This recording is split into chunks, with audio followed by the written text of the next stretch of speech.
Today is November 6, 1996. I have the privilege of interviewing Mrs. Hannah Steiner. Her maiden name was Ibolya, I-B-O-L-Y-A. I'm Yosefa Cohen, the interviewer, and the interview is taking place in Brooklyn, New York, in the United States, and the language is English. Today is November 6, 1996. I have the privilege of interviewing Hannah Steiner, S-T-E-I-N-E-R.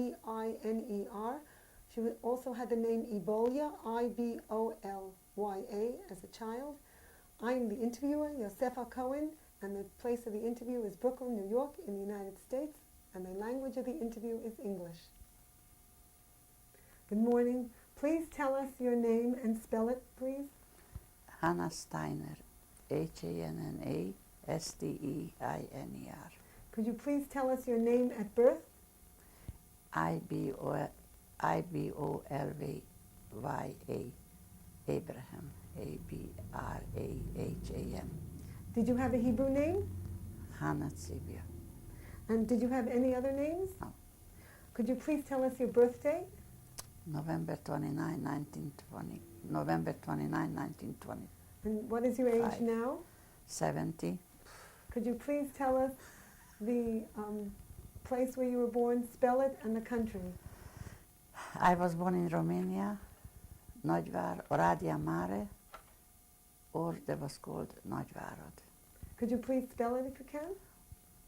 O-R-A-D-A-M-A-R-A,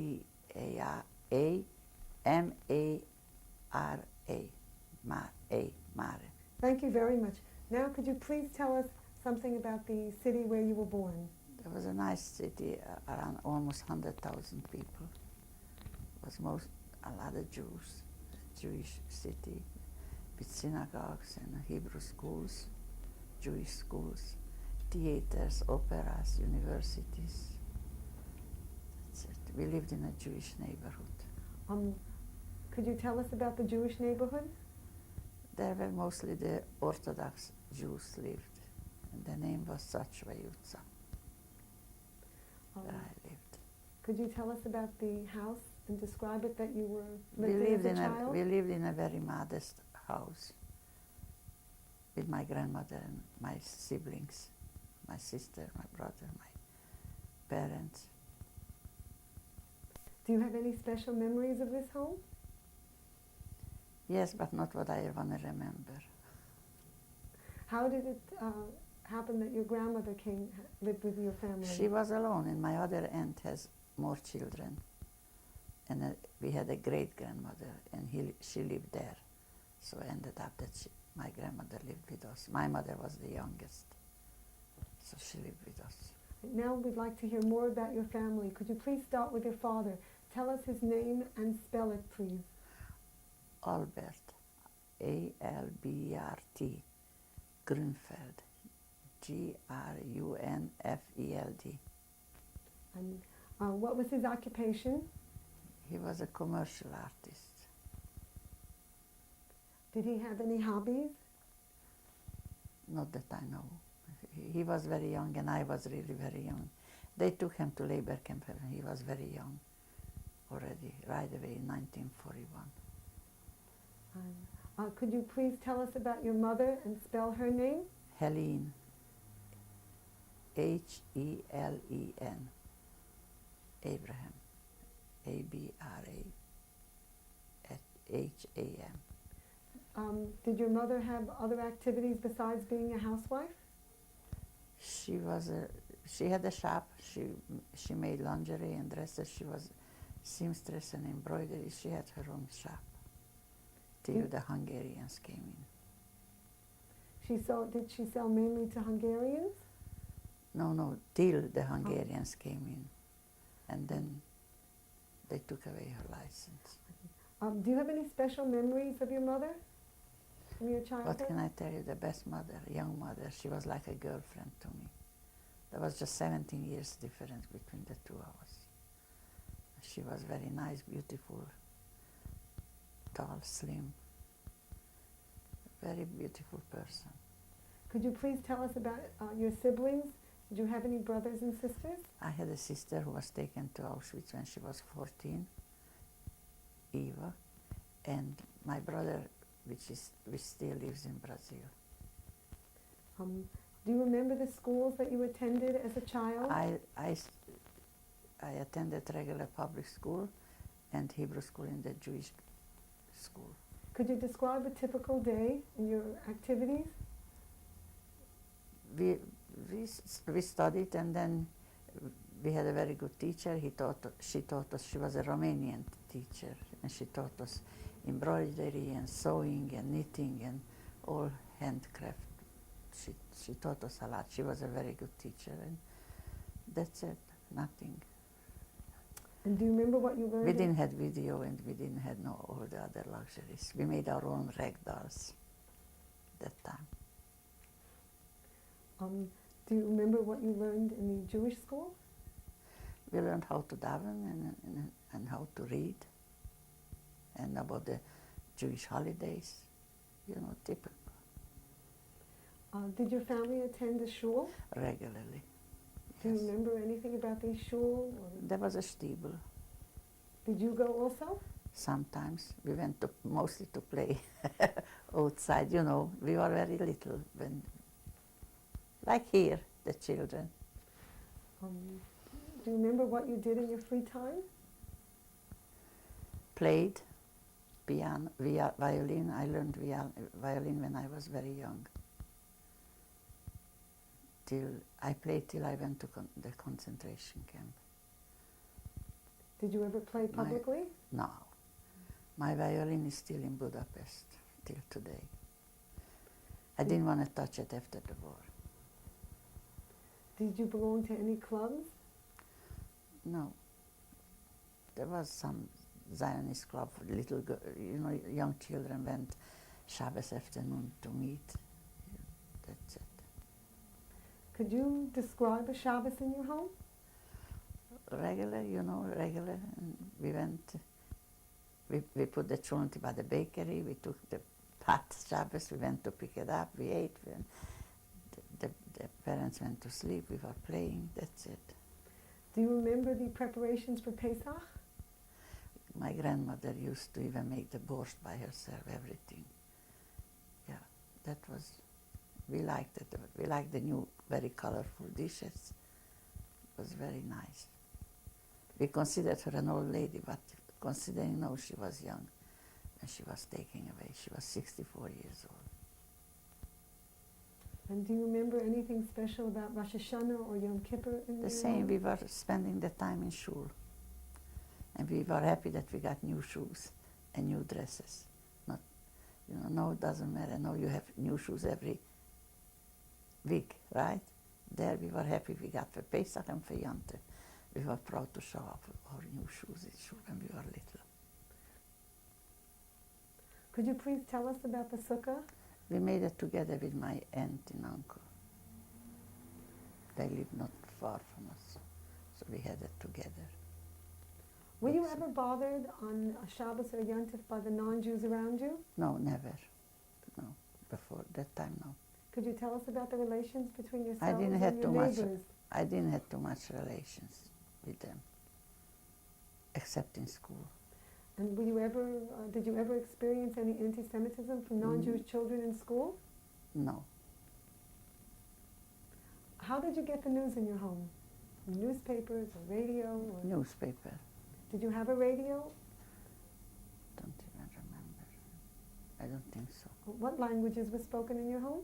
Hungarian. Were you aware during the 1930s of the rise of Nazism in Germany? 1930, I was 5 years, 4.5 years, 5 years old. So in the late 30s, in 37, that I understood already. But people were, mostly what the people, the grown-ups were talking.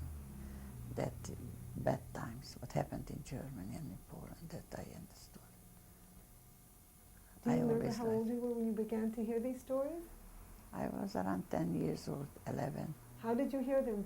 Did you hear Just them from from people who talking, came yeah. through? Yes. Were there any refugees who came through No, your city? not at that time, no. Were you in your city when it was taken over by the Hungarians? No, I was in And when we heard that, we were on our way going home by the time we arrived, the Hungarians were in the city already. Could you describe? We the came with a arrival? train. We came with a train, and we arrived, and then it started to go downhill. Could you tell us about some of the new laws and new rules? The that first came? thing, the Jew weren't supposed to have a shop like my mother. They took away her license, and then she had no choice. She went up to Budapest as a worker to work by somebody, and I went with her to work, and the family remained home. Who remained at home?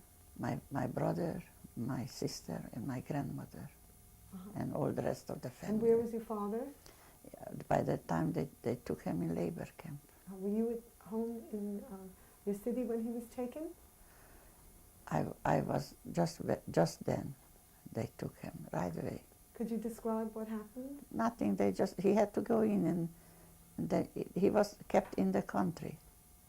And then I met him even when I was in Budapest, because he was not far from there. I went to visit him.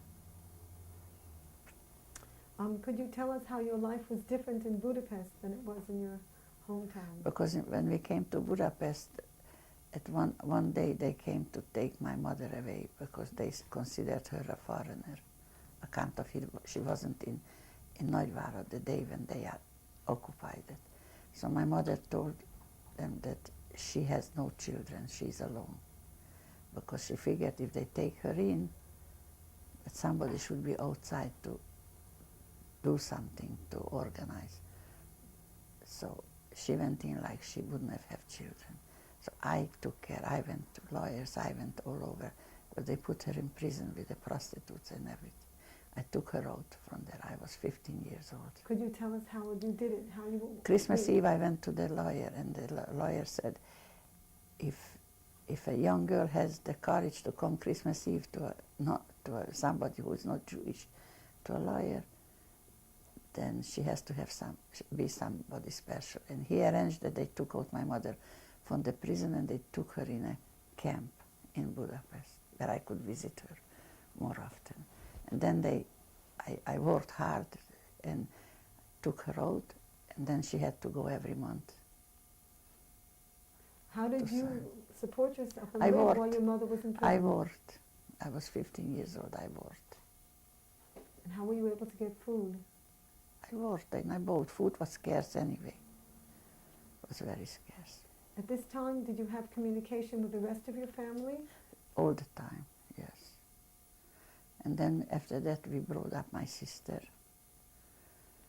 and then she went back that they shouldn't be alone there, because we had to work and send money home. And then before the Germans came in March 1944, and that was exactly my father's birthday, and right away they made us wear a yellow star. Could you tell us when that was? That was in... They came the 19th, and a week later the law came out. Could we go back for a moment, please? Could you tell us what changes took place when Hungary entered the war in 1941? Hungary, I think, is my opinion, that Hungary did in 2-3 months more than Germany did for the German Jews in years. Could you tell us? Because they were so much against the Jews that they just needed a green light, and they did it. In 1 week or 10 days, we put on the yellow stars. The Germans occupied a big building on my street, a big building, so the Jews weren't able to step on the sidewalk. They had to go down the sidewalk, not to go even on the sidewalk where they were. Could you tell us when this was? This was right after the end of April, 19... beginning 44. Mm-hmm. And one day they came to pick up my mother. And I said, I'm her daughter. She said, no, she's not my daughter. She again didn't want that they should take me. And I said, yes, I am her mother. She's not telling the truth. I am her mother. So they took us from our house. That was end of April or the beginning. When you say they, who do The you mean? Hungarian. The Hungarians or the Germans? The Hungarian, the German. Could you describe... No German ever touched me. Mm-hmm. Could you describe what happened when the Germans entered the city? They took me already right away to the rabbi seminar, so 2-3 weeks after. Could you describe what happened the day that they came I to still take you and came. your mother? Nothing, we were shocked, but I still went to work. And I had a friend who wasn't Jewish, and she walked me home, and she walked ahead of me that they shouldn't see my star when we walked on the street. And then they took us to the seminar. I went there. Could we go back a little bit? Did you witness any specific acts of brutality by the Hungarians against the Jews? Against during me. this time? Could Against you tell me. us about it, please? First they put us there when they put us in the camp, in that seminar.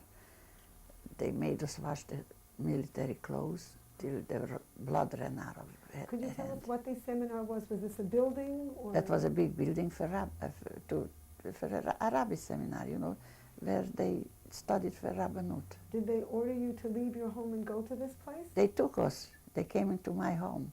And What they time took of day us. was it when they came? In the middle of the day, they came and they took us. And I was there 6 weeks. Was your mother with you? Yeah. Were you able to leave it all, this No, building? no, never, no. For 6 weeks you remained inside this building? Inside till they took us to the brick factory. But before the brick factory, they stopped overnight somewhere. Could you go back for a minute to the rabbi seminar? You were in this building for 6 weeks. How many people were with you? Do you know? Quite a few hundred. There was a 3-story building.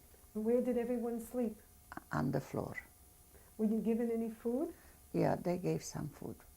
I don't know, kosher, not kosher, I don't know what they gave. Did you have anything with you that you were able to take from your home when you were taken to the rabbi seminar? The minimum in the hand, yes. Could you tell us what? Nightgown, a dress, a pair of shoes, sweater, nothing major. Did you have any encounters And with some jewelry, you know, the person or some jewelry. Did you have any encounters with your non-Jewish neighbors when you were going to the rabbi seminar? No, because the whole building was mostly Jewish. Could you tell us what your thoughts were when you were for 6 weeks in this? I was afraid because they were bombarding the American Budapest every day. Came like a light, and then the bombs were falling all around. And I was afraid. Matter of fact, even years after, when there was a thunder, I was hysterical. What were you afraid of? Of the bomb. Were you afraid that they would bomb the building that you were in? Yeah. Did you have any fears for the future from the Hungarians or the Germans? We knew by then, you know, we knew already that our outlook is very bleak. We knew by then. We just waited for days when they're going to take us. What were your thoughts for the future then? What did you think would happen to you? Blank. Nothing. Each day for survival. Did you have any contact with your family in the Regina Mar during this time? No. Was isolated completely. From then on, we were isolated completely. So there was a Hungarian, a friend with whom I worked. She wanted to hide us in the mountains, but we didn't want to go because we knew that our family is home, so we didn't want to hide. So therefore, we went. Did you think to escape when you were in the rabbi seminar? You couldn't have. You couldn't have. There was no way. Do you remember that any acts of kindness that took place between the people there, or something that was done for you while you were in that among the Jews? Yeah, in the rabbi Nothing seminar. special. Everybody was busy with them. Busy, not busy, but everybody was just surviving. Nothing. You said that you washed clothes while you were there. For the military. Were you given any extra food for this? No, or absolutely nothing. could you tell us how many hours you worked? Every day till this was bloody, the hand was bloody. And then with the bloody hand you had to wash. Sometimes you cried because it hurt. I wasn't used to, to wash so much. Did you have anything to put on your hands after you finished working? No. Did you have access to water for sanitary conditions? Yeah, that they had. To wash yourself or to Right. use Yeah. for sanitary conditions? Could you tell us where were you taken from the rabbi seminar? What orders were you given? Who took you? The Hungarians, they took us to the brick factory, but on the way stopped over for one night. What were you taken in? In trucks? Did you walk? No, in trucks. Was the brick factory in Budapest? On the outskirts, a very big factory. Everybody knows that's a very big brick factory. But there was no rooms, nothing. Is just from wood, the places where they put the bricks, like shelves. Nothing else. Was And everyone in the rabbi seminar taken to the building? And they took the old age home, and the old age home people, they laid on the floor. The sun was shining on them because they weren't capable to get up and walk around. They were sitting, the sun was burning them, and they were dying one by one. What time of year was this? Could you please tell us? Yeah, this was June. Was it hot inside? Outside, that's not inside, that's under the sky. You said you were in a brick factory. You were outside also? There is no inside in a brick factory, there's just outside. They're mixing the bricks outside, the bricks, everything is outside. I don't know if they had an office building somewhere, but I didn't see that. Do you remember how long you were in that place? 1 week. Did it rain while you were there? Rained on us, and we sat on the mud, and we didn't have where to sleep. And you didn't get any food. During that week that you were in the brick factory, you were not given any food? No, some water, they gave no food. And what were your thoughts while you were there in the brick factory? We were half dead, we thought. And then they took us.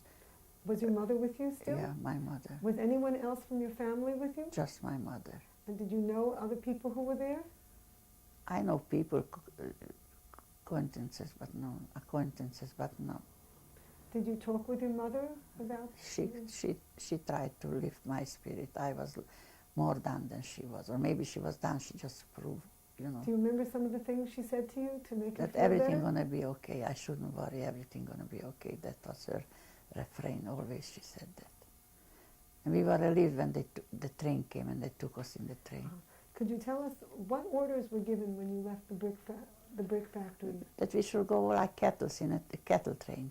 Who took you?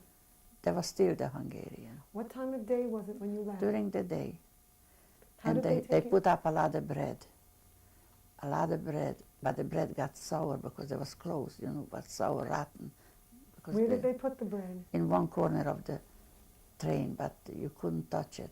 By the time you could touch it, there was rotten green mold. Did you have any idea when they told you to go where you were going on this train? They said we're going to a labor camp to work. Was your mother still with you? Yeah. How many people were with you in the car? Oh, how much you could squeeze in a train, in a cattle train, I don't know how could you much. describe how probably you sat? 100. Could you describe how We you were sat? just sitting. We were just sitting next to each other. Were you given any food other than this bread? No, the bread was there, but they didn't even eat the bread because there was no drink. Were you given any water No. to wash up or to drink? No. So, were there any facilities for No. a person No. to? No. That didn't take long. Maybe I don't know. They take a day, a night. How? What kind of weather did you have as you traveled in this Who knows? car? There was dark. There was no windows. Nothing. There was dark. Inside the car? Yeah. Did you talk to your mother? Yeah. And did either of you have any idea where you were going? Or No, did no. anyone in the car have any idea where you Just were when going? they said that where we going, we didn't know. Sometimes they opened the car a little bit, the train, and then a little air came in because there was no air. It was hot. It was terrible. Mrs. Steiner, from the time you left your home in Budapest, when you were in the rabbi seminar and in the brick factory, Yes. here in the car, were you aware of the Jewish calendar? Were you aware of when it was Shabbos? Or No, we lost track already. Were you aware of any time at all, of any days, if it was the beginning? Not till we got to Auschwitz. And the first one, what we knew, there was Yom Kippur, Rosh Hashanah, Yom Kippur. Before we go on to that, I'd like to ask you, do you have any idea how long you traveled in the car? Not long, maybe 2 days, a day or night, or that's it. During that time, did anyone become ill inside the car? There were even dead people by the time the train arrived. And were you able to do anything about it, or they stayed among the living? There was nothing to do about it. Nobody opened to take off the ill or the dead, no. You didn't stop at all during No. those 2 days? No. And did the air become more stifling? Terrible. Sometimes they opened it, so then we got a drop of air in when they opened it, a drop. Were you able to sleep at all? By the end, you were dizzy from all this, you know. When you finally arrived at your destination, what time of day was it? There was late in the afternoon. Could you? And what time of year was this again? Could you please tell us? And what year it was, and what time of year? There was end of May. No, in May. Maybe the 3rd week in May. No, I was 6 weeks. May, beginning of June. Beginning of June. Could you please tell us, when you arrived at your destination and the doors opened, what you saw and how you felt when the doors opened? We saw some relief that we can have some fresh air. But we saw some flames, and we didn't realize that those were the crematoriums. And the Germans stood there, and Mengele stood there, and said left and right, left and right. Could you please describe what happened when you got out of, did anyone take you out of the train, or were you ordered off the train? We went off the train. I don't think so. Could you tell us exactly what happened then? Went down and stayed in line, had to stay in line. Men and women together or separate? Men and women together. And the children also all together? The children right away went to the left. Could you tell us exactly what happened as you stood in line? They tell you left and right, that's it. Could you describe the man who was he was a very handsome German guy. He was Mengele, a very handsome guy. And he was smiling. Were you asked any questions? No, we didn't have the chance to ask nothing. Later, when we went in, we asked, and then those who are there already from Poland before, the Jewish people said, you see, there are your parents or grandparents burning in the crematorium. We couldn't fathom yet, we couldn't know what. Thank you very much, Mrs. Steiner. We'll continue this on the next tape. Okay. Thank you very much.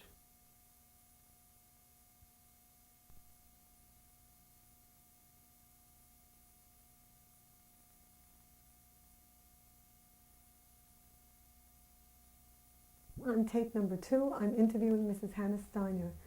Mrs. Steiner, when you were on the platform and you were being selected, was any of your family with you? Just my mother. And did your mother go with you to the same side? Yes. She was very young. She was 35 years old. Did you witness any people trying to change their place? No. Join their family members? No. There was no chance for that. Everyone did exactly as they were told? Yeah. There was no rebellious thing. Could you tell us, please, what happened to you after you went with your mother to one side? They took us in one place where they told us to undress completely.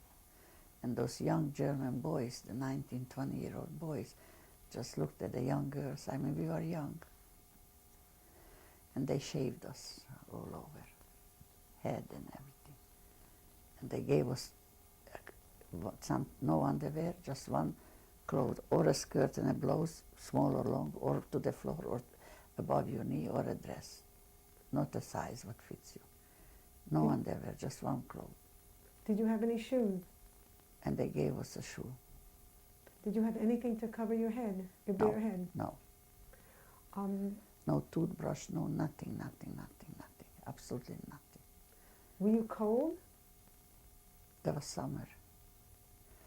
And then we had to go every 6 weeks they took us to disinfect. So they took off our clothes and they put them in the machine to this. So everybody got back somebody else's clothes, not your own clothes. But still just or 2 pieces, a skirt or blouse or a dress. And what did you do while you were waiting for your clothes in the machine? We were naked. At what point did you find out what was actually happening? There we knew already that's no good. We knew. We knew that there is no escape, but we still hoped, we thought that we're going to be free one day. Did your mother say anything special to you to keep That I up your shouldn't spirits? worry, that I shouldn't worry, everything going to be okay. Did you witness any cruelty, specific cruelty to any person? There were people who passed, they were pregnant, but it wasn't detected when they came, and later on, so they had to give birth and they took the baby away and they killed it right away. Were there any cases where a mother wanted to stay with the baby? There was no chance for that. Understand. Could you describe the place where you slept? That was a say like it. There was barracks for 1,000 people, one barrack. The camp had 32 barracks, 1,000 in each, and they were leveled, so you couldn't sit up, you just could lay. But when you laid like this, then the other one put his head here, so you, like in an S, like this, you didn't have a room that you stretch out your feet and to sleep. What level were you on? I was in the 2nd level with my mother. Like this, you sat like this, and the other one sat like this. And I was there almost 6 months. Could you tell us what kind of food you got? I don't know what they gave, but they gave some green grass something. How many times And a there day? was medication in that food. When did you find out that there was medication in the food? Because the girls shouldn't have their monthly. When did you find this out? Did Right you know there, that they said. There were but some who told Polish, you? some Polish girls who are there already for 3 years. They said, don't worry, you wouldn't get it. There is medication in the food. And that's sure enough, that's what happened. How many times a day did you get food? Once, In the morning or in the evening? during the day. Could you tell us a typical day when you were awoken in the morning? And We had to stay sometimes besides the barrack on our knees for hours. at what time in the morning were you awoken? We were woken all the time, we didn't sleep. And Why then we did- had to stay outside for hours. First stay outside, stay on the knees, stay like this. That's what we did, nothing, we couldn't do nothing. And after that, did you have any other activity No, during the day? there was no activities. We didn't have no personal belongings, nothing. Not even a toothbrush. Were you able to talk to other people in Yeah, your we lager? spoke. Yeah, we were And- cooking verbally. Cooking verbally. Could you describe it to us? Yeah, we cooked that. We cooked. We said this. My mother did this, and you add this, and you did this. That what we were cooking the whole day. Is this how you kept your Yeah. mind clear? Yes. And did you have any thoughts for the future at that No. time? Not whatsoever. At this time, while you were in the camp, did you have any knowledge of what had happened to the rest of your family who remained at home? I heard we met a cousin there in Auschwitz. We said that my family, the whole family, went to the left, except my brother, Do you know where they went? to the gas chamber. Were they also taken to Auschwitz from there? Yes, from Nagyvárad they took them to Auschwitz. They went. My 14-year-old sister, my cousin had a baby, my aunt, my other cousins, my whole family. Did you have any chance to mourn for them? No. You couldn't even mourn for yourself because no, there was no chance. During the time that you were in Auschwitz, were you able to observe any Jewish rituals at all? No. Were you aware of the passage of Jewish time, of Rosh Hashanah or Yom Kippur? Rosh Hashanah, Yom Kippur, that's what they are Could you taught. please tell us And Rosh Hashanah passed by like any other day. But Yom Kippur, we refused the food. was this the first year that you The were first, I was there one Yom Kippur. We refused the food. We asked they should put away the food for at night. So they say, if you are here in this situation, and those who are Jewish couples, you know, those who watch the blog, if here in this situation you refuse to eat, then you don't deserve to have it at night. So they didn't give us, but we didn't eat. When did you get food next? The next day. But I know that Yom Kippur we didn't take food. What was your relationship with the Jewish couples? They were worse than the Germans, unfortunately, there. Were they Some of them, because they were bitter. They were there already 4 years, 3-4 years. Their family was killed, and they were abused. So they had no feelings already.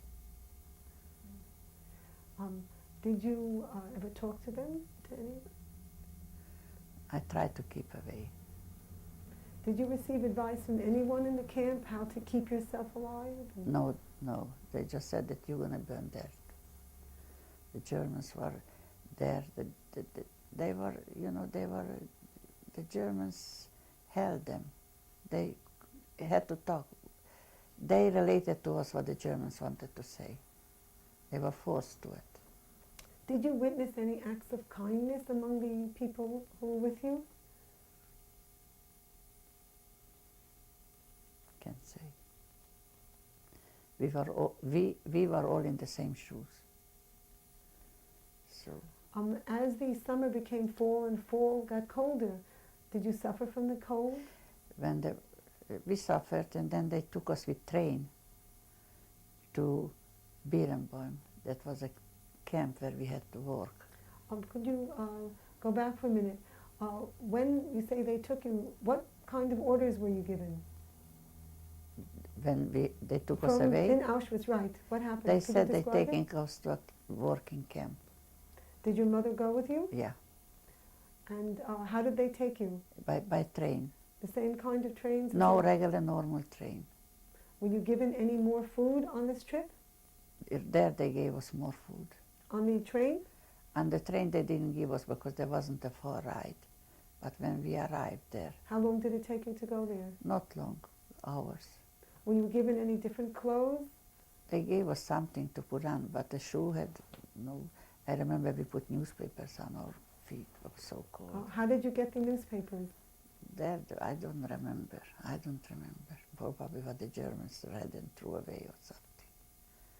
But there were wooden barracks, round ones. Is this in the Birnbaum? Birnbaum. Where was Birnbaum? A little village, because we saw the village when we walked to work. We saw the people, the little houses. Mm-hmm. Did you have any contact with the people in Birnbaum? No. Did you ever see them? Did they I ever saw come, them. Did they ever come out to watch you? No, Passing by? just through the window. But then they had to, when the Germans were losing, they took a, they fled also. That village fled too. Mm-hmm. We saw them like a caravan with all their belongings, and we were walking 10 days. Could you go back for a minute? How would you compare Birnbaum with Auschwitz? What were your living conditions there? Even though we worked, and we had that wooden barrack, you know, so round, but we could stretch out. I think it was better than Auschwitz. Did you get any different food here? We in got Birnbaum? food. We get Could you tell us what you got? better. I don't remember the food, but How there many was times a day did you get food here? 2 times a day. Did you have a better feeling with your mother now? I got sick there. Could you tell us about it, please? I got sick, so there in Birnbaum was one of those barracks made up for infirmary. In Auschwitz, if this would have happened, people went right away to the gas chamber if they were sick. But here was an infirmary. I was sick. I had pneumonia.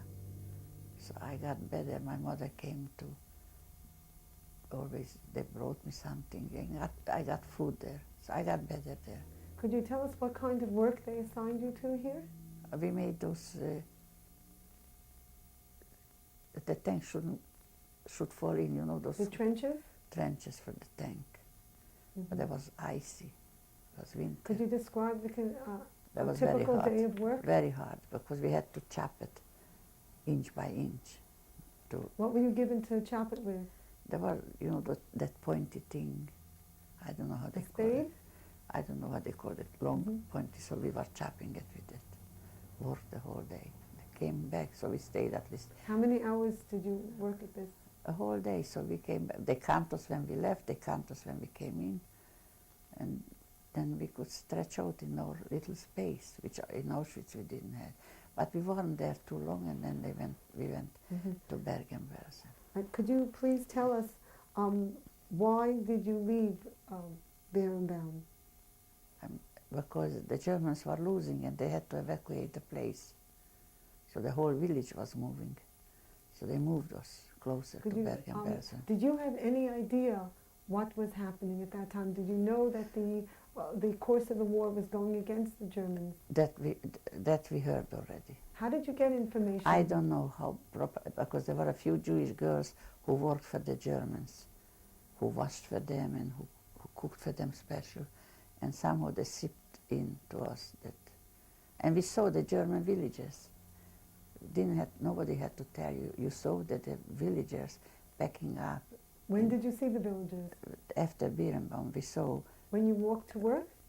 When they took us, we saw that the villagers were in caravan, you know, with carriages, packing up things, and everywhere we went, we walked for 10 days. We saw the Germans walking too. What time of the year was it when the Germans made you start walking? We came. Do you remember what time of year it was? In February. February of what year? 45. And do you remember what was your condition when you started walking? I felt fine. And how was your Even mother? though I was sick in Birnbaum, I was fine. How long were you sick in Berenbaum? Maybe for 10 days. And were you completely better when the Germans made you walk? I walked. I just wanted to give up because it was terrible. There was no food, no drink. So my mother went and chopped up some frozen ice and gave me. Where was this frozen ice that you chopped up? On the way between Birnbaum and Bergen-Belsen, we were walking. I don't know the places. What did you walked in your shoes? Did you have shoes with schmattes, with ropes, you know. Were there people who had no shoes? Everybody had something, but who couldn't walk, they took them aside and they shoot them. Was there any point where you wanted to stop? I wanted all the time. My mother encouraged me and she told me stories and she started to tell me when she knew my father and when they got married, and just to make me laugh, always. She was the strong one and she died. And could you tell us, did she die on the march? No, she died after the war. All right, so we'll talk about this later. Did you observe any special cruelty on the march by the Germans to the... Sure, because if you couldn't walk, they took you aside and we heard the shots. They shot you. Where did you sleep while you were on this march?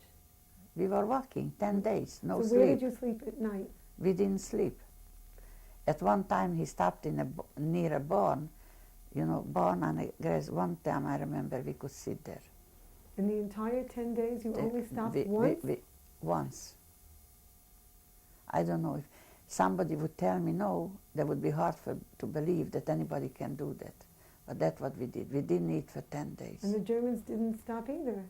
Did these same Germans continue with you who started with you? Yeah. And they also walked with you? They walked. How many Germans? When we stopped for sleep, for standing, they went to sleep. You said you How many? 4 or 5 Germans for 1,000 women. And we were afraid to take them because there were villages on the road and we could have run down.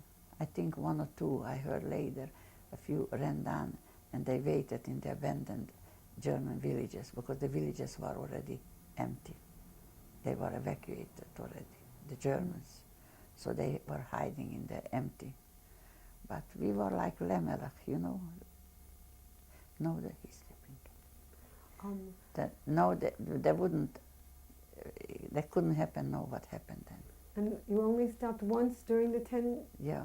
And during that time the Germans slept while you sat down? Yeah, not all of them. We were sitting on the grass. Did it rain while you were walking? No. And if a person had It was to winter. if a person had to relieve themselves, what did They stopped, but they didn't stop. They stopped, but they didn't stop to sleep for hours. They stopped for half an hour, standing there where we were. And did you meet any non-Jews along the way? In the No, march? no.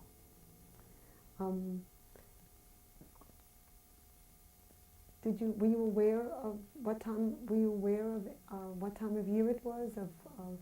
Yeah, more or less we knew. Did you observe any acts of kindness between the people on the march?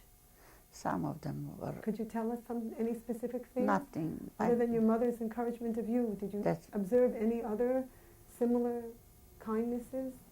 They were their siblings. They were close. I had nothing to do. I was busy. We were busy with ourselves, just my mother and I. Did you talk about what was going to happen? No. Did you talk about your family, the rest of the family? We talked.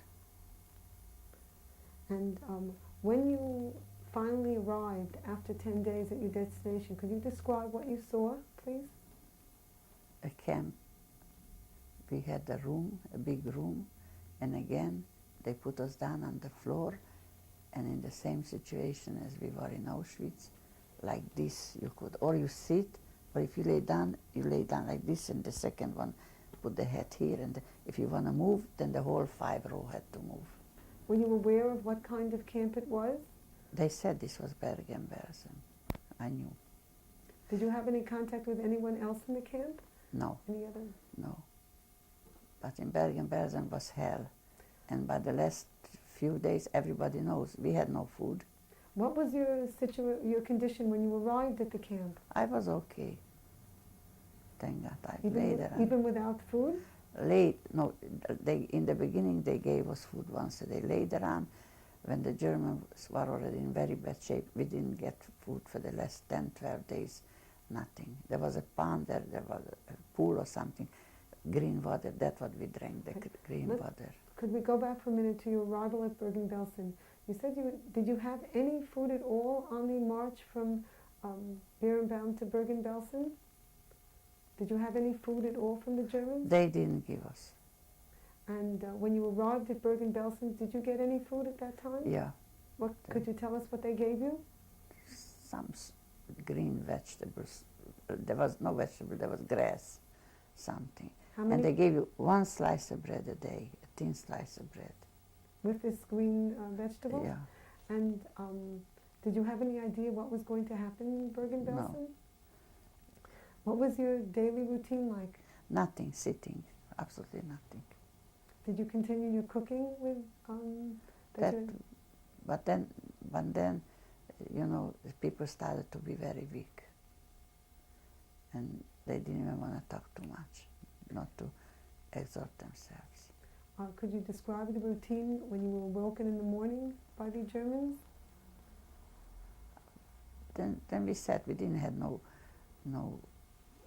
bathroom there either. And then they started to die, people started to die. From the 1,000 people, we started to work, around 50 made it, 50. From 1,000? From 1,000. And these 50 people were kept together in Bergen-Belsen? In Bergen-Belsen, then I lost count of them. You said that you began to die. What did people die of? My mother started to feel bad before we were liberated. And then when we were liberated, they meant well, but they gave us conserved food, and everybody got diarrhea. My mother was sick already. Could you go back for a moment? You were in Bergen-Belsen when you were liberated? Yeah. Could you describe to us how you found out what happened that day when you We liberated? didn't know nothing. We just knew that the last few days we didn't even see the Germans. And all of a sudden they came laughing. There were people who were in better shape. By then I was very weak. I could hardly walk. And they said, we are liberated. During the, how long were you in Bergen-Belsen before the Germans disappeared? Do you remember? Oh, they disappeared in the last few days. Could you tell us what time, what month it was? Probably I was there from February till April. And how did you get food when the Germans disappeared? No food. Nobody got food there. When the Germans Just green water from that pool. There was nothing. Did your mother try to get food for There was you? nowhere to get food there. There was none.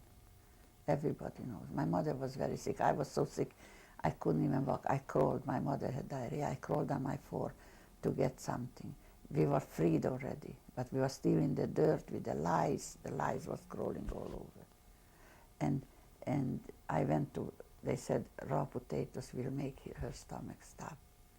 Where did you get the raw potato? That was already, we were freed already. This is, could you tell us when it was? When you, do you remember the exact date of the April liberation? 15, April 15. And this probably was the 16, 17. But I crawled, I couldn't walk. Who liberated you? I think there were the Belgian, the English. I'm not sure there was the English or the American. Did they give you? I think the English. The day after liberation, did they bring you any food? That's what I said. They gave the wrong food. Could They you tell gave us what it was? canned food, beans with meat, everything what we weren't supposed to eat, but because we were all hungry, starved, and people died from diarrhea very fast, like flies. Was there any other illness they had other than I know diarrhea? my mother had typhus. This was a disease in the camp? Yeah, I had too. And she died with the raw potatoes in her mouth. But before then, she said that you're going to go home and you're going to meet your brother, but you're never going to see. I am not going home and you're not going to see your sister. She told me that. Could you just, these were her last words to you? Yeah, and then she just fell asleep in the middle of the night. Where were you when this happened? In Bergen-Belsen. Were you in a building? Were you in the In the open? room, sitting. How much after liberation was this? She died 2 weeks exactly, April 27. Still in the field. The British and the Belgians left you in the Field. as you were. They didn't, other than food, did they do anything else for you? Nothing, till then, nothing. There was quite a few days after when my mother died, I told them cover her because she's going to be cold. She died with a potato in her mouth. Do you know what happened to her body? Was it They buried? put it on a mountain of bodies. It was cremated, I think, or I don't know. Could you describe your situation then after your mother died? I was lonely, and this thing, what I see with my mother, even I didn't want to cry. Even when I'm happy and I do anything here with the kids, whatever I do, that picture never goes away from my mind. I speak to you, that picture is always here when she died, near me. That I didn't want her to cry. How long were you with her before they took the body away? A few hours. Who was it that took it away? The British and the Belgians? Jewish people, especially Jewish people. What was your condition at that time? Were you I was healthy, sick, or I couldn't walk. What did you have? I had typhus. I was very sick. Were you given any medications by the Nothing. British? The way we were there, that was the biggest mistake they did. They left us there. My mother died 2 weeks later, and I was there yet another week. In the dirt with the lice all over, All day long you simply lay in the... And just shook the lice off from us. Even the walls were crawling, the lice. Did the Jewish people try to do anything to help each other at that point? Nothing. Then they took us to a hospital. Could you tell us who took you and They took when us it was? Belgian or English. Belgian, I know they were Belgian. They took us to the round house, they called it, because that was the big place where the German soldiers, the officers, they gathered there. There they took us. This was in Bergen-Belsen? Yeah, very tremendous place. And I was When in you say bed. they took you, how did they carried you? Or? Yeah, they carried me. Then I couldn't walk. I needed another few days, then I would have Were been it dead. soldiers or civilians? Soldiers. Do you remember they were British or Belgian? I think they were American, English or American, but Belgian they were, because they spoke French. Were that you I able know. to talk to them? A little bit, because then I was yet fresh, from school I remembered. Now I just understand a little. You had learned French in school? Yeah. Did they tell you? Did they tell you what was going to happen to you, where they were taking you? No, they took me to the. They said that I'm gonna be okay. Could you describe your feelings then, when they began to help you? I was very sick and I couldn't walk. And by the time, a few weeks later, when I walked alone to the bathroom, I saw a very old lady, like a prune. Everything was like skin and bone. I was 28 kilo. That's 56 pounds. I was. Where did the soldiers who picked you up and carried you to the roundhouse, what did they do for you then? We laid in bed. That's like iron hospital bed. And they took care. They gave us what, to eat, light stuff. And they came every day and checked. Do you have any idea why now they gave you the proper food? Because they realized how many people died. They meant good. They wanted, we are hungry. They gave, but they don't realize that they killed a lot of people with the food. Did you know anyone else who was with you? Not there. Could you tell us what happened after? I have a friend in Israel who was with me. How long did you remain in this roundhouse in bed there? I was in Bergen. I was till July 5th. And then where did they take you? June 5th, I think. June 5th. And at that time, where were you taken? We were taken to Sweden. Well, could you describe what happened? They took us on a ship. They carried you? Were you able to I walk? had very high fever when they took us. On the ship I had high fever. Were you taken in a stretcher or carried? On a stretcher. I was taken by a stretcher. Were there soldiers who carried you or civilians? Yes. Mrs. Steiner, thank you very much. We'll continue this on the next tape. Thank you so much.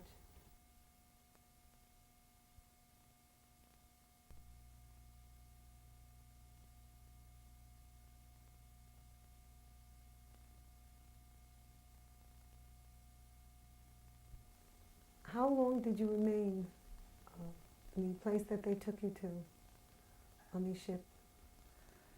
I don't know. It took a few days. And then we went to Sweden. Did they give you medications on the ship? Medication, and they took the fever, everything. And then they took us to the city of Malmö. That's a port city in Sweden, most south. Where were you taken to from the ship? Do you know what it was? There was like a hangar, and then they took us. I happened to have, I was a bacteria barrier, so they took me to a hospital in Uddevalla, a hospital for contagious diseases, and I was there for 3 months because I was carrying the bacteria of diphtheria, and then I went to Göteborg. What country were you in? Sweden. Were you able to converse with the people who took care of you? I couldn't, but as I was young, it took me no time to learn. First I drew the picture from what I wanted to ask in the hospital. If I wanted to ask a glass of water, I drew a glass, or I wanted pear, I drew very well. So I drew what I wanted to ask, and they understood. But within weeks I could communicate. Later on I learned. How were your feelings now that you were in a hospital and being taken care of? If not, then I would have been dead, because I was very sick. Did you have any thoughts of returning home to Hungary? To Hungary or to Romania? Never. Were you able to locate, or did you hear of any other family members? Which remained there, in Romania? Mm-hmm. My brother went back to look for me, but he left. He left right away. No. When you were better from your illness, what happened to you then? I went to a convalescent, convalescent. And from there I went to work. In the convalescent home, you were able to converse with the people around you? Yeah, mostly Jewish people. What kind of food were you given there? Regular. There was a cook and cooked 3 regular. Very good. And we had, each 2-3 girls had a room. Did you know the girls who were with you? Had they come from... The same thing, the same type of girls who came from Germany. Your original group who came with you? Right. Did you get to know them? Yes, and then they gave you a list from people who survived the war. And the first list they gave me while I was yet in the other hospital, they gave us a list. They said, these people are alive, but don't ask any more questions.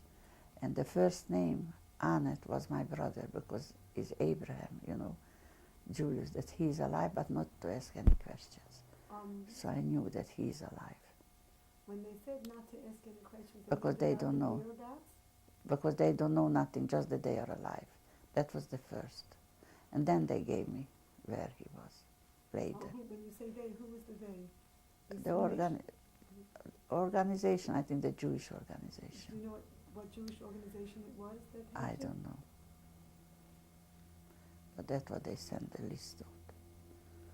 And when I was in hospital again, they came a list with the people who are alive in Sweden. There I find my cousin, my first cousin. How did you get together with her? Oh yeah, we are like 2 good sisters. She's still in Sweden. Could you tell us please what happened to you after you left the convalescent home? I went to work in a factory. Did you live with your cousin? No. Could you tell us how you met her? Because when I was in hospital, they gave us the name who is alive, and then I called her up, and she was in a hospital because she was very sick, and she said, I hope you are not in a hospital. But I was better off than she was. So I went to visit her from the hospital, and then she went to an experiment, Ravensbrück. That was a concentration camp for experiment. She walks with a cane. One morning she couldn't pick up her leg. She still walks with a cane, a canto. She was 21 years old. And we are very good. So her younger brother and my younger brother, they both in Brazil. Mm-hmm. Do you know how it is that your brother went to Brazil? He was in Germany, and our family is in Brazil. Anyway, my mother's sister was, should rest in peace, and my cousins, the whole family is in Brazil. So he was a young boy, 17 years old. So he went to Brazil. How long did you remain in Sweden? 5 years. How did you support yourself there? I worked. What did you work as? I worked in the factory. I'm a seamstress. I have a diploma from Sweden. That's the second diploma. I have another diploma from dressmaking and cutting patterns, to make patterns. I have a diploma. So I worked. Other than, did you have a lot of contact with your cousin in Sweden? Oh yeah. She was sick always. She was very sick with her leg. She couldn't pick it up. Were you able to help her? She didn't need financial help, but she got all the help there. Just when I heard that my family was in Brazil, but somebody said my husband is in Sweden, in Israel. So otherwise I had no intention of going to Israel. Did you know the man you later married from before? Yeah. Could you tell us about that? I knew him. He was my first boyfriend. And when you were in Sweden, you wanted to join him? I didn't know for 6 years that he's alive, or I am. He went home in my hometown, and he couldn't find me, and he asked around, didn't know. And somebody came, an Israeli sailor said that he's going to write a letter where they can look for people.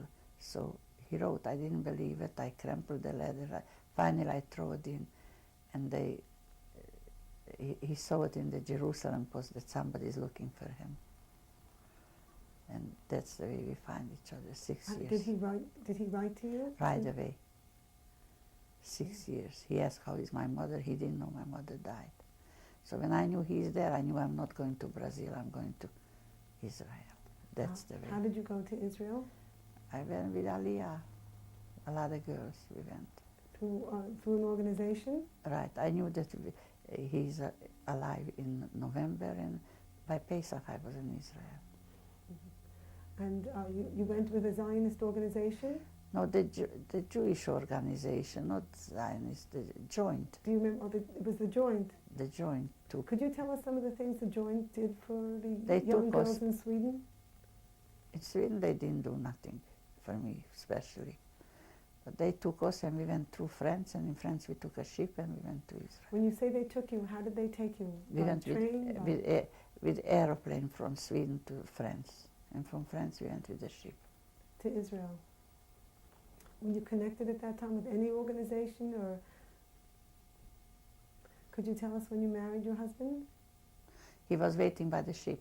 He said, "You say that you don't have that you have relatives. Don't go in a girls' camp." I had another girlfriend, so he used to live with his brother in a place, in a hotel, but they didn't take in single girls. But he's a religious boy, and they saw him davening every morning. And he lived already outside with his brother. So he took that room for my friend and I, rented. And we were there. I got married from a hotel. I had no relatives. So we got married. Who was that? Was any family at all at your wedding? Yeah, he waited by the ship, and when he waited by the ship, he says, "I didn't see you for 6 years. I think I didn't see you for 2 weeks." Yeah, I have my mother's a cousin. She should rest in peace. She was there, nobody else. When you said I that, married by a rabbi upstairs, not a fancy wedding. Doesn't mean you can be happy, right? 46 years doesn't mean. you mentioned that he told you not to go into a girls' camp.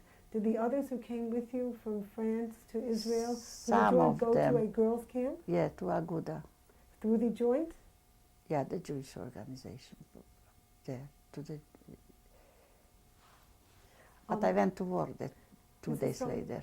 Could you tell us, during this whole period after the war, at what point did you resume an Orthodox lifestyle of eating kosher food and keeping Shabbos? In Sweden was very difficult. They forced you not to, but we tried. We keep the holidays. And when I came to Israel, there was no question. You say you tried to keep the holidays in Sweden Yeah. with your cousin? We brought meat. No, she lived in a convalescent, not with me. Mm-hmm. We ordered meat from Malmö, from another city. You know, it was difficult. But they forced you to work on Shabbos. But what about, you said you got And kosher holidays, meat from? yeah. And holidays, when you had to work sickest. When you had to go to Iskor, there were difficulty, but they left us to go to say Iskor, and we had to come back. Oh, you say they forced, who was it they? The Swedish to work. You said you worked in a factory, Yeah. and they didn't want to give you time off? They or- gave us like to go away to say Iskor and come back. Did you have any contact with the organized Jewish community in Sweden? They are not religious. Even the rabbi is not religious. Where did you find other people to join with on your I had girls from home who, and Pesach we had different dishes. Could you tell us how you celebrated Pesach with these girls? We had special dishes. We didn't eat bread. We bought kosher meat.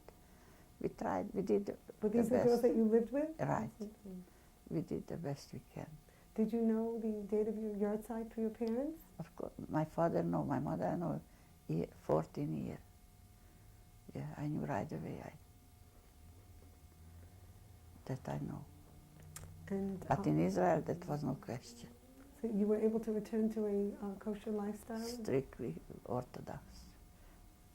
My husband's family are all shaykhs, rabbis, very frum people. Could you tell us when you came to the United States, your present residence? When I came here in Mhm. 61 And from Brazil. But there we were strictly Orthodox. you went from Israel to Brazil? Yeah, because my family is in Brazil. Was there a... But we didn't like it there. were you able to find other Orthodox Jews in Brazil? Yeah, but they were too extreme, you know. Or there were the Satmar Hasidim who didn't care for me. But my husband still davened because there was a Hungarian shul, you know, the Satmar Hungarian. I went too, so I covered my hair not the hair should show. had to cover till here. Is this in Brazil? Yeah, there is no happy medium. You know, like me, there were very few. The other ones are not religious whatsoever. And So that's the difficulty, you know. There is this the reason that you came to the United States? no. We just didn't like. My children didn't like the climate. It's a tropical climate. They were always sick. So we didn't. We came here. We had nobody here. Did you get any help from any organized Never, Jewish never, organization never. when you came here? Never, for nobody. Not in Israel. Not never. Could you tell us what your husband has been doing? He's since a you came? jeweler. Did you go back to work when you came here? Yes, I worked, Mrs. and Steiner, I still work. could you please tell us, does your experience in the Holocaust affect your life, your daily life? Of Do you course, feel it? of Could course. you please tell us how? You don't take things for granted. Plain, that's it. You don't take things for granted. Is there any way in your daily life you feel your experience? I feel it every single minute of my life. The pictures are turning around in my head. They don't go away. Even if you can go in a theater and watch a show, the picture is still in your head. When were you first able to discuss your experience with others? I cannot look a film. I don't look those films in the television. I can't. I get too nervous.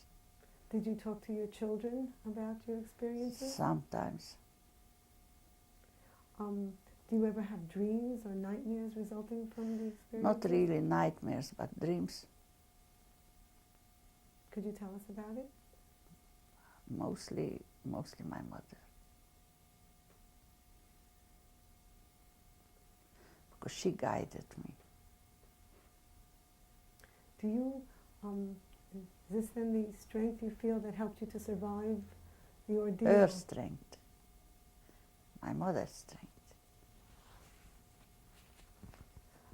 Do you recall, now looking back, any nisim, any miracles that you saw? I think the whole thing was a miracle that we survived. Do you remember any specific instances where you felt that it was something very special that you survived that particular thing? That they picked me up and they didn't pick me up one day later, that's a miracle. One more day. And then Could you tell us what you mean? Because I couldn't walk already, and I couldn't, I was very sick. And when I come to Sweden, I was sick already. They would have left me, my throat would have swelled up. I had diphtheria. So you feel it was a miracle that Right. day that they took you sure. already. And during the time that you were in the concentration camps, did you ever question the existence of God then? I always, like some people say there was no God. And some people still believe that there isn't. They turn the other way. I have a cousin who doesn't believe in anything. And she comes from a very, very religious, the brother wore pies with the shade of the mother and everything. She said if they took her family, then where was God? Did your mother help you with this? Did you talk to her about it? Yeah, we Could you constantly tell us what talk. she said to you? Yeah,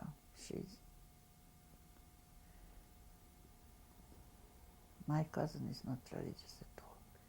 Did your mother help you in this, with your faith? She didn't have to help me. That was a fact. We felt. Always has to be a power above.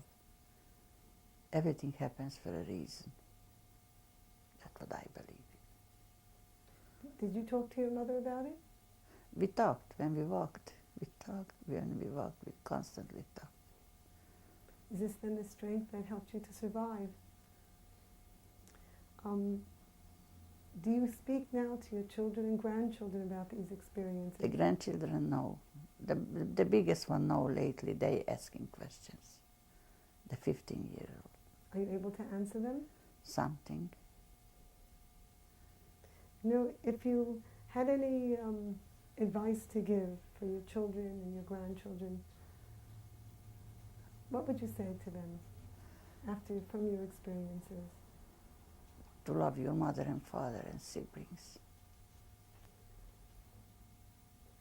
Do you have, Mrs. Steiner, do you have any message for the people who are listening to this tape? Any message to deliver to the world? You've gone through so much and now... I don't know, because I don't think they were there. Not even the American, because they knew what's going on. They came already after the fact, but they knew what's going on, and they didn't do nothing. They even sent back a ship with Jewish people. They knew where they are sending them back. So what is there to say to them? One day can come another crazy person and can do it to them too. You mentioned a ship that they sent back. Could you tell us more about that? When did that happen? That happened in everybody knows. Came a ship from Germany, and Roosevelt sent it back. How did you become aware of that? Everybody knows, that's a fact. Where were you when this happened? I was in Europe, I wasn't here, but when I was at home. They came, the German Jews, and they sent it back. They didn't, so that's a known fact. No, in the moment skipped my mind the name of the ship. Mm-hmm. And from your experience, do you have any advice to give to children to love their siblings That's as all. a result of your experience? Believe in God and try to be close to your family. That's very beautiful. Thank you very much, Mrs. Steiner. On behalf of the Shoah Foundation, we thank you very much. There is another tape. Mrs. Steiner, could you please introduce us to your daughter? This is my daughter, Chaya Rachel, and that's the little baby. What is his name? Aaron Nathan, And how old is he? 9 weeks old. Baruch Hashem. Chaya Rachel, could you please tell us, if, as the child of a survivor, do you have any special feelings to talk about? I feel that I can appreciate much more everything I have. And I was just thinking, picking my daughter up from the bus stop the other day, and you know, my mother's always around. If I'm not here, she picks up my daughter. How cheated I am not to have my grandparents. And how that my grandmother was only 4 years older than me when she died. And this is hard.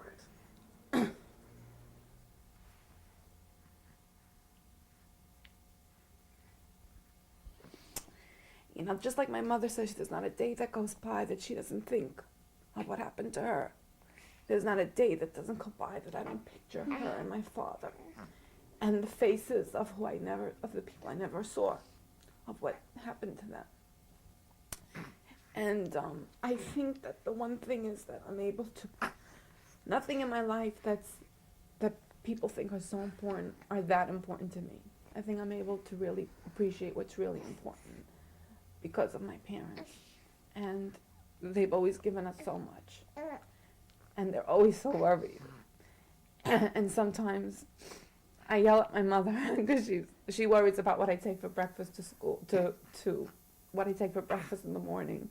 She worries about what we're going to eat for supper at night. She worries if my husband's shirts aren't ironed, so she'll do them. And I know it's all because of what she feels she lost out and what she's trying to give me. And I think those are more important than all the materialistic things that she's given us.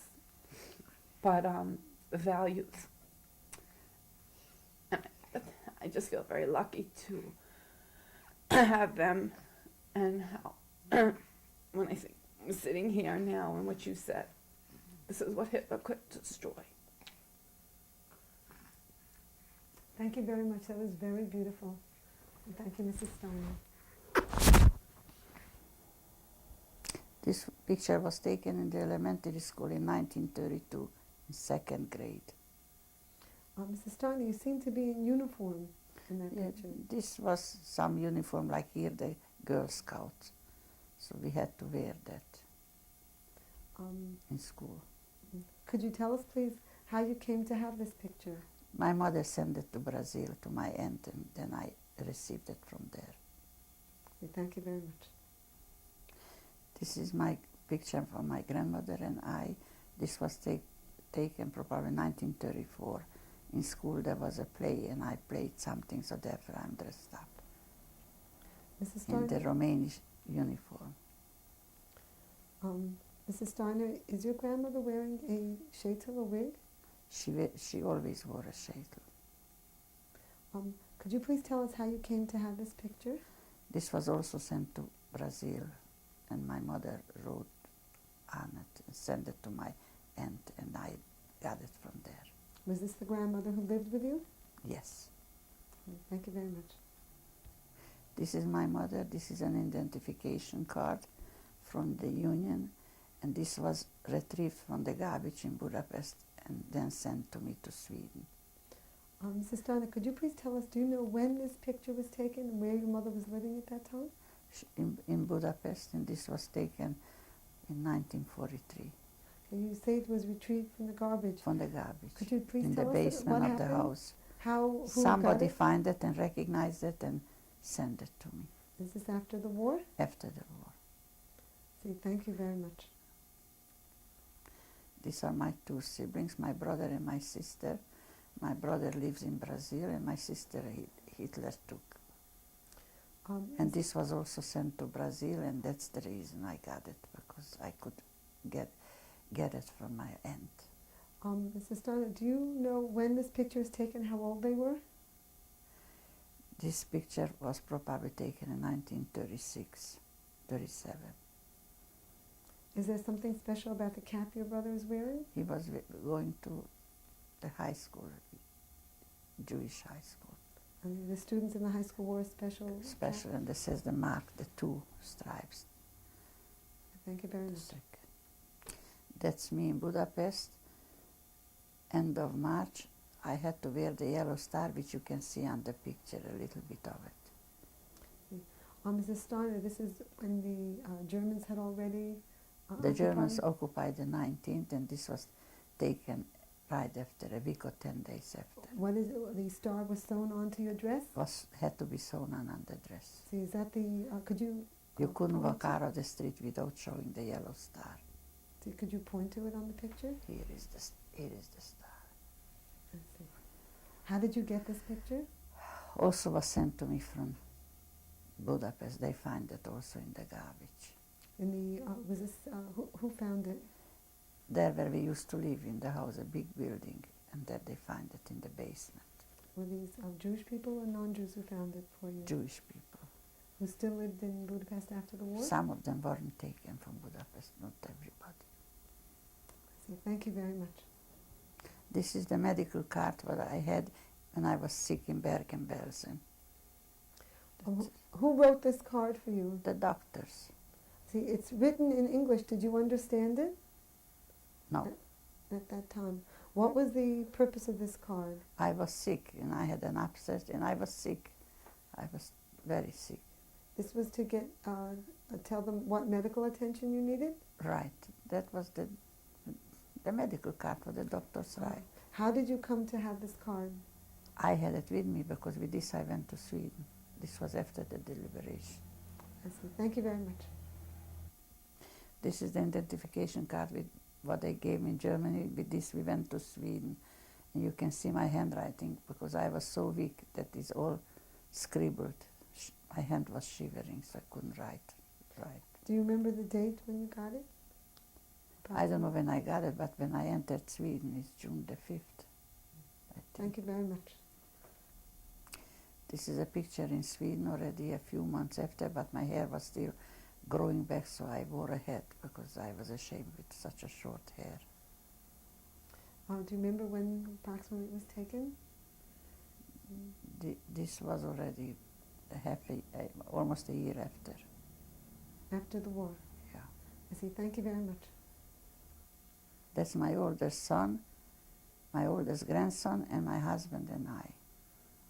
When was this picture taken? Bar mitzvah. This is my older son Michael and my grandson Adam and Craig.